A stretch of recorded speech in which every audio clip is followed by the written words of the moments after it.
Hey, everybody out there. It's me, and welcoming you to episode 32 at the Anchors of Hope. It's been a few weeks. It's been a few weeks since my last episode, 31, and much has happened. There was travel involved. I was overseas and then got back. Overseas with family, got back, and then I did a sort of a route trip with one of my sons to Poland. Lots has happened, lots of stories to share, experiences had. And I kind of contemplated with what I wanted to call this episode. What would be the title of this episode? I'm still not sure. But by the time this episode is published, there will be a title. I'm floating with the idea of, all we know is what we don't know, or how we manifest our destiny, or the experience of being a Jewish teen these days, which is like a huge topic to cover, but it is in part some of the subject matter I want to cover today. And you know what? I'm going to call it that for now, because there's something about our young people, Jewish teens, who are experiencing a world that I myself and my generation, our generation, could never imagine experiencing. We would never, I want to say, kind of allow certain experiences to be had, whether it was anti-Semitism or name-calling. We certainly didn't back down, at least my group of friends, my social group, growing up as a Jew in Brooklyn and New York. We were a different breed, I think, than those who are growing up today to a certain extent. And I say that generally because if you are a Jewish teen that is going to a Jewish day school, where for the most part your circle of friends, your group identity happens to be people like you, Jewish teens who are learning the same subject matter as you are, who have all experienced who have all experienced the life cycles that we all do, who maybe came to Israel on a group visit and live in a Jewish community. Versus Jewish teens in the States and elsewhere who might be going to public schools, who are one or a handful of Jews in their classroom or in their grade, whose overlapping group identity might include being Jewish, but also being religious or not religious, secular, or not sort of literate in Hebrew, if you will, or Jewish way of life. And having friends who are not Jewish, who are left-leaning, who are right-leaning, who are trans. They're transforming into whatever it is they're transforming into. There's a lot going on out there, and there's a lot of weight that young people carry these days. But there is something that I argue, and others do too, that is non-negotiable, is your identity as a Jew. And it is countercultural. And I've listened to some of these podcasts, and maybe you have out there as well, about some of the challenges that Jewish existentialism poses to the culture of change that is out there, the culture of wokeness and illiberalism, or be what you want to be when you want to be, which is sort of universal. You can do as you wish, because being Jewish is not.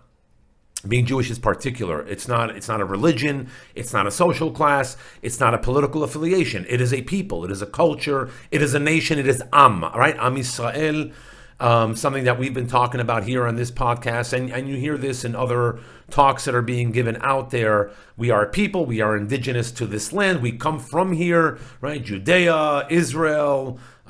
Israel was Jacob, one of our three patriarchs. And I'm not going to go throughout this whole entire session on Jewish history, because you should certainly read up about it if you are not aware.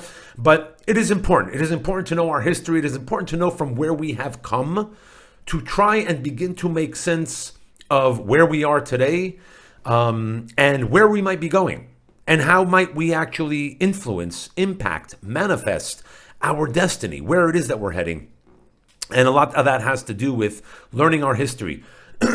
I just came back from Poland, and I'm going to talk about an experience we had there. But I took my son there, and all he knew about Poland was that there was the Holocaust and that many Jews died. He didn't even know the number. Actually, it's 3 million. Out of the 6 million, it's 3 million. Half of the 6 were Polish Jews, and which represented 10% of the Polish population at the time. And he didn't know this, and many of you might not either, but Jews lived in Poland for 1,000 years. Many more years than Jews living in the United States or other countries these days. In Poland alone, for 1,000 years, having seen kingdoms rise and fall and changes in government and the Red Army and the Soviets and all these different things that took place there. And we were there. A lot of our Jewish way of life, actually, law, customs, traditions, literature, Hasidut, philosophy, mysticism, was actually created, developed in that span of 1,000 years, and it actually impacts the way we live today. Many of us don't know that. Values we hold dear came from there, from that period of time. So there's a lot to know, and the more we know, the stronger we are, the more aware we are, the more we are able to live consciously in the world that is changing so quickly around us, not just socially and politically, but technologically speaking, AI, there's so much going on at once. So it's important to be able to hold your own, stand on the ground, be grounded with those 2 feet of yours, and nonetheless be able to dream, imagine, and live outside of your sort of sphere. Because that's what we do. That's what Am Yisrael, the Jewish people, have done for thousands of years, is hold true to who we are, stand our ground, be courageous, be authentic, but also look forward. Look forward to what it is our role is in this world, how we make this world better, how our lives are meaningful, meaning-making, living purpose-driven lives. So there's a lot I just threw at you, but I wanted to share an experience that we had here at our Shabbat dinner table just about, I think, a month ago. Maybe more? Yeah, just about a month ago or so, which informed... Well, it already told me what I know, but informed other people who were at the Shabbat dinner table, including my son who is 18, just graduating high school, my middle son who's 18, graduating high school and moving on to his next chapter in life here in Israel. And the experience was with 3 visiting Jewish teens who had come here to Israel on a teen tour with their sleepaway camp. Sleepaway camp, by the way, happens to be of the from the Reform denomination. Not that I think it matters, because their experience and what it is that they shared with us is an experience that many teens have, especially teens who go to public schools these days, or maybe are in universities, are experiencing. So we were here. They've been here in Israel already 3 weeks, and they came for a Shabbat dinner by us, and it was great. We love hosting, so if you're in Israel, when you come, please, hit us up, let us know, send me a message, and we'll see if we can make it happen.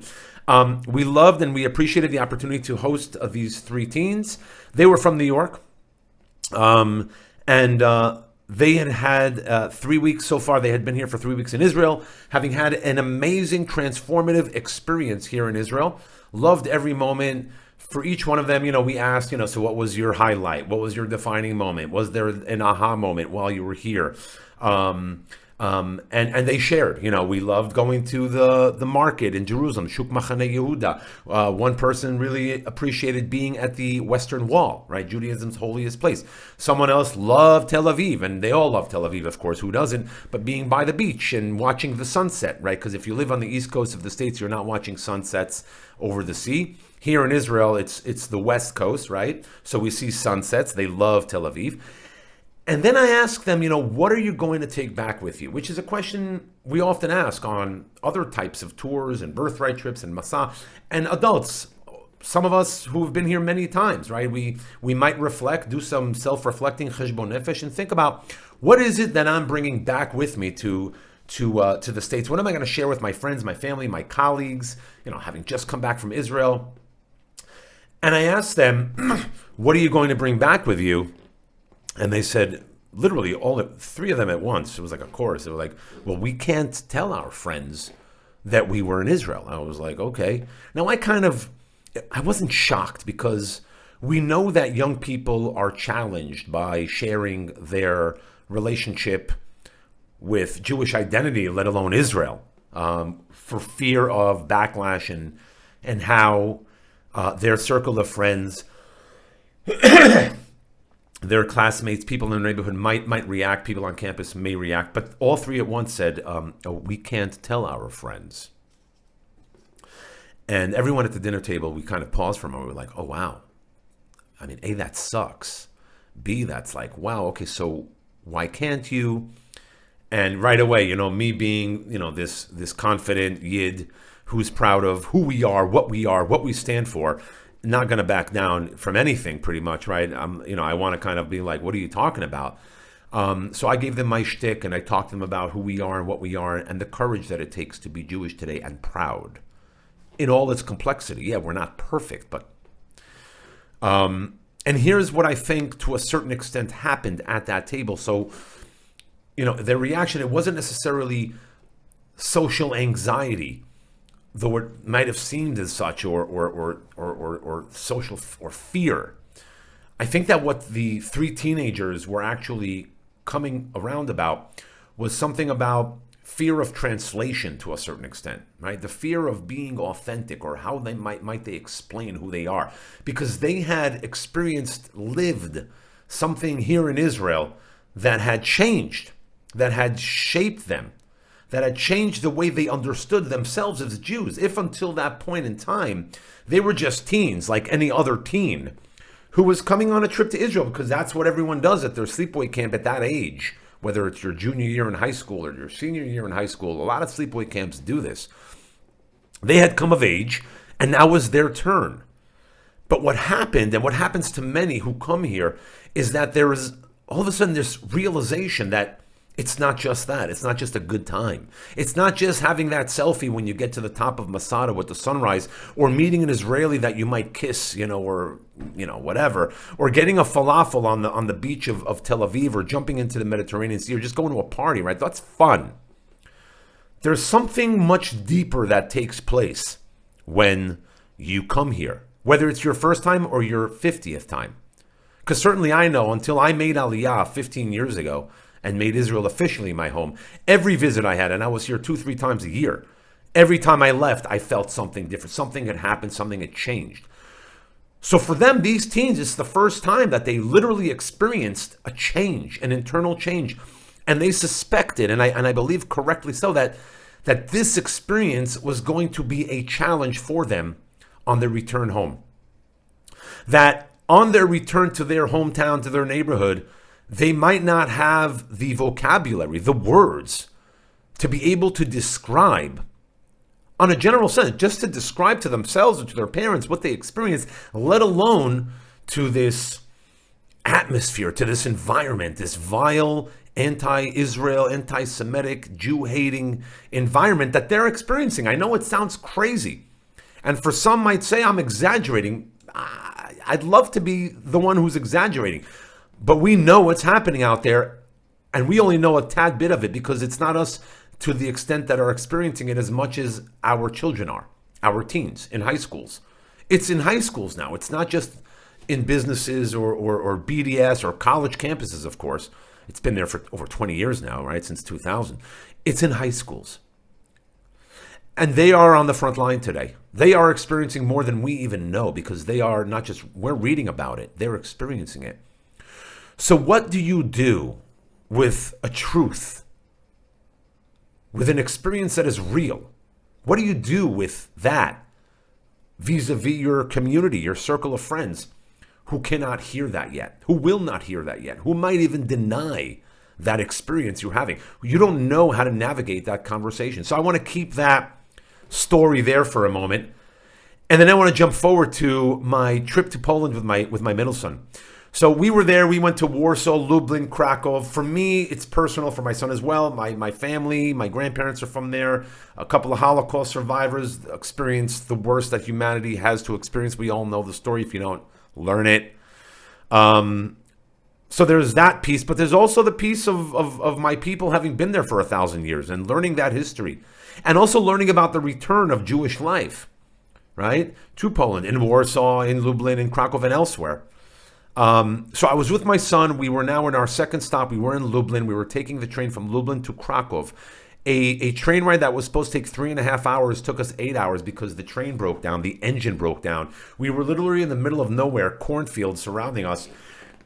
brought back memories, or maybe memories that are in my DNA of what might have been once upon a time 70, 80 years ago, with people getting dropped off on trains in the middle of train tracks. In any case, we were there. We were the only ones speaking English. And there was this young girl, teenager, who my son started talking to, and because he's trying to understand, like, what's going on. All the announcements are being made in Polish. We're not sure what's going on. Will the train continue or not? They start talking, and she said, and he says to her, "Where are you from?" She's like, "Oh, I'm from this little village right outside of Lublin." Da da da da da. She's this teen. She's around 15 or 16. "Where are you from?" And he says, "Oh, I'm from Israel." And she's like, "Oh, so are you Jewish?" He's like, "Yeah, I'm Jewish." And she said something to the extent that, "Wow, meeting you is like finding a rare Pokemon card. I've never met a Jew before." She said, "I've never met a Jew before, and meeting you is like finding a rare Pokemon card." And then she giggled, she laughed it away. And to her, it was innocent. To us, it was like, whoa, interesting. She never met a Jew in her life, all considering. And it's like finding a rare Pokemon card. So we let that sit with us for a moment. And then she told us about her brother, her older brother, who has a Jewish-sounding name, David, and how she jokes with him and throws coins at him and tells him to pick them up. It's just a funny joke, right? But we know what that means. And so that sat with us for a while. And so happens that my son and this teenager are in touch via Instagram, and she follows him on Instagram. So what might come out of that, at the very least, a conversation, maybe for her to have met a Jew for the first time who lives in Israel and what that's like. I wonder what she has to process, or has she processed, and what she's done with it. But I want to be careful, because obviously within this joke, there is a sense, a point of reference, an intersection that we all kind of see differently, that resonates with us to a certain extent. So it might be something that every single one of us may have encountered out there. And if you're not, then you're lucky you haven't, or maybe if you have, then what do you do with it? And nonetheless, given that experience, we certainly did find, and I knew we would, because I've been to Poland many times, we found Jewish life in Poland. I know the chief rabbi who sits in Warsaw. We've been to a few different restaurants. We went to see the sites. We went to the Poland Museum. Big ups on that museum. It's an amazing museum. Visited, of course, Lublin as well. We went to what was once the Yeshivat Chochamei Lublin, the yeshiva of Lublin, which was essentially the Harvard of the Jewish world. It's anywhere you were in the Jewish world at that time, you wanted to study at this yeshiva. It was pretty phenomenal. And then from there, of course, to Krakow, where there is Jewish life today, where Jews live there today. Israelis go, move there today, live there. There is Jewish life. There's a JCC of Krakow. It's wonderful. There's a lot going on. Where you might have only found death, there's actually life.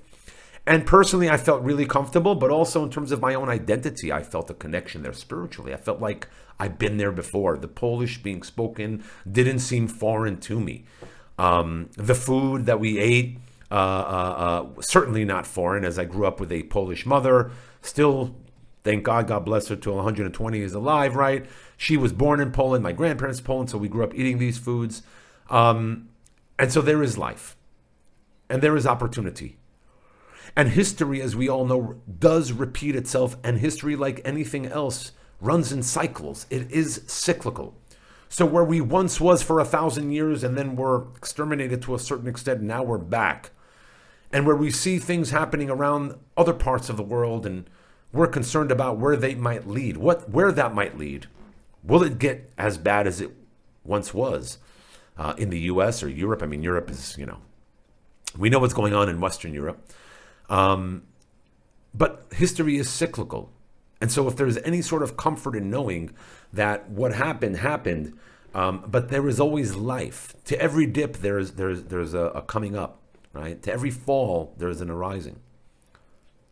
And that's something that we must keep in mind. And then from there, from Poland, we came home. And we didn't just come home in the sentimental sense. We came home literally. We came home to Israel. Our plane touched the ground, and we returned. And we also returned somewhat transformed, having the experiences we had. I myself looking around, seeing teenagers here in Israel, my son's age, teenagers the age of American Jews and non-Jews, who are experiencing challenges on a social level today, let alone challenges to their own identities, whether it's in the United States or in Poland where we visited. And, wondering about these teenagers. And I thought about those who were here for the Shabbat dinner and what their experience might have been like. And if they shared their experiences when they returned home, and I certainly hope they did. And I certainly hope that the experience and the transformative experience they had here in Israel provided them with some semblance of courage and knowing who they are, removing any self-doubt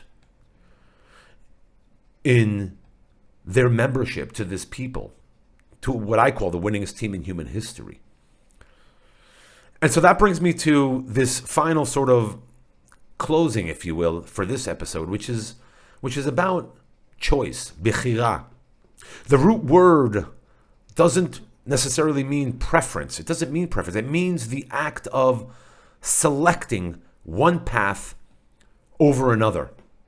Goral, fate, does not require this. Goral simply happens. Fate happens. Bechirah, choice, requires you to move without the ending in hand, without knowing where it's going to go. But making a choice nonetheless, deciding on a direction you're heading to. And so here's part of the essence of what I want to share. We live without knowing. We don't get to the ending in advance of making that decision. There is so much we can know and calculate. No one at the Shabbat table, the young people who joined us, knew how their story was going to be received back home. Now they might know, and I'd love to follow up. And no one on that train that we were in that got stuck knew whether they were going to make it to the next stop or how long it might take. And that's, of course, a very sort of shallow or simple example. But history does not hand us certainty. But it does give us something else. It gives us a sort of mapping, a sort of understanding of who we are and where we come from. And that inheritance doesn't ask us to predict the future. It commands us, however, to take hold of it.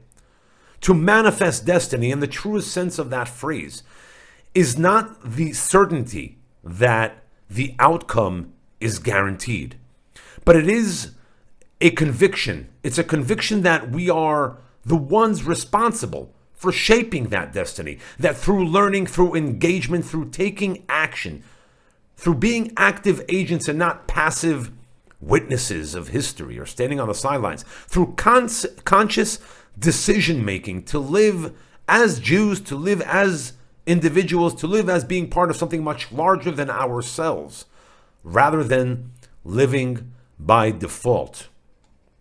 So when I think about the young people that I've met over the past month, whether it was over the past month or 2 months when I was in the States and I was visiting and working with the sleepaway camp, whether it was the young teenagers who were at our Shabbat table or the young Polish teenager who I met on those train tracks and others who I met along the way, I don't think that fear or holding back is the solution. I think that the choice we make to be authentic, to be honest, to put ourselves out there, to be vulnerable, and to be willing to receive the feedback that we might either not appreciate or not want to get back, or actually the feedback that may strengthen us. Because there is something about being honest with yourself. There is something about living consciously, living authentically, living with purpose, being a part of something much larger than yourself, and not merely hiding behind a mask, as many often do, as we see these kids whose faces are buried in their phones, and many adults as well. And then we fear taking or removing those masks, the barriers that distract us from who we actually are.